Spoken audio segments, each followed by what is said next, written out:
High বন্ধুরা, কেমন আছো? আশা করি ভালো আছো। তো বন্ধুরা, আমাদের ইমোশন কলকাতা কিং রাইডার টিম, এটা আমাদের ইমোশন বললে মনে হয় না কি খারাপ লাগবে, কেননা কলকাতা আমাদের ইমোশন।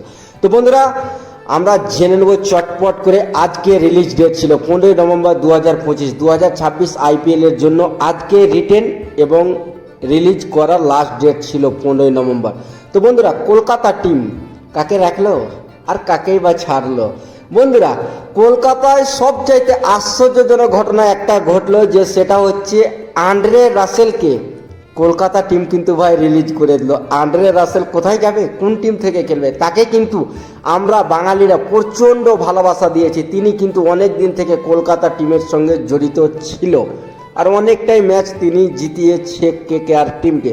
তো বন্ধুরা, চলো এবার আমরা দেখে নিই কাকে কাকে কলকাতা টিমে রাখলো আর কাকে কাকে টিম থেকে বের করে দিল অনেক দূরে। তো বন্ধুরা, তোমরা যদি কলকাতা টিমকে ভালোবাসো তাইলে এই চ্যানেলটাকে সাবস্ক্রাইব করে একটা লাইক করো। এই ভিডিও লাইক টার্গেট মাত্র 100টি। তো বন্ধুরা, শাহরুখ খানের কলকাতা কিং রাইডার টিম 12 জন প্লেয়ারকে রিটেন করেছে। তো বন্ধুরা, চটপট করে এক একটা আমরা দেখে নেবো কাকে কাকে রিটেন করলো। তো বন্ধুরা, সর্বপ্রথম নাম আসছে রিঙ্কু সিং। রিঙ্কু সিংকে কলকাতা টিম রিটেন করেছে 2026 আইপিএলের জন্য। তারপরে আসছে রঘুবংশী। রঘুবংশীও অনেক দিন থেকে কেকেআর টিমের সঙ্গে জড়িত, তাকেও কলকাতা টিম রিটেন করেছে। তারপরে আছে রেমন পাওয়েল, ওয়েস্টইন্ডিজের ব্যাটার রেমন পাওয়েল। তিনি 2025 সালেও ছিল, ভালোভাবে একটা মৌকা দেয়নি। 2026 আইপিএলের জন্য তাকেও রিটেন করেছে। আজিঙ্কে রাহানে, আজিঙ্কে রাহানে কলকাতা 2025-এ তিনি ক্যাপ্টেনশিপ করেছিল। এবারও 2026 আইপিএলের জন্য তাকে ক্যাপ্টেন এখন পর্যন্ত রাখা হয়েছে। উম্মিদ করব কি তাকে 2026-এ পুরো সিজন ক্যাপ্টেনশিপ তিনি করবে।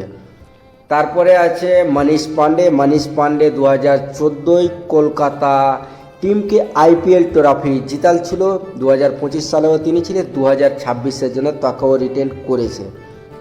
তারপরে আছে সুনীল নারায়ণ। সুনীল নারায়ণ তো ভাই তার কথা বলাই যাবে না, কেননা তিনি কলকাতার আবেগ, তিনি ভালো মানের স্পিনার।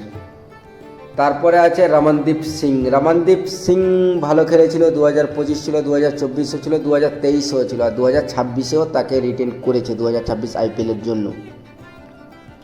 আনকুল রয়। আনকুল রয় তিনি একজন মিডিয়াম ফাস্ট বলার, স্পিনার বলার এবং ব্যাটও করতে পারে। তো তিনি অলরাউন্ডার ধরলেই চলে। তাকে 2026-এর জন্য কেকেআর টিম রিটেন করেছে।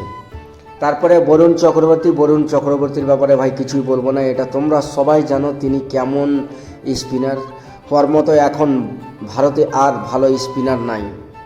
হর্ষিত রানা, তিনি কলকাতার জন্য ভালোই পারফর্ম করেছে, তার কারণে তাকে ইন্ডিয়া টিমেও জায়গা পেয়েছে। কলকাতায় ভালো খেলে তিনি ইন্ডিয়া টিমে জায়গা পেয়েছে। ভৈভব অরোরা আর উমরান মালিক। তো বন্ধুরা, এই 12 জন প্লেয়ারকে কলকাতা টিম রিটেন করেছে। তো বন্ধুরা, কলকাতা টিমের কাছে কিন্তু এখন অনেক পয়সা, সম্ভবত 60 কোটি প্লাস। তার মানে কলকাতা কাকে কাকে কিনবে তোমরা কিন্তু কমেন্টে জানাও, কেন কলকাতার কাছে এখন পকেট অনেক বড়। তো ঠিক আছে বন্ধুরা, এতটুকুই। সুস্থ থেকো, ভালো থেকো, আর চ্যানেলটাকে সাবস্ক্রাইব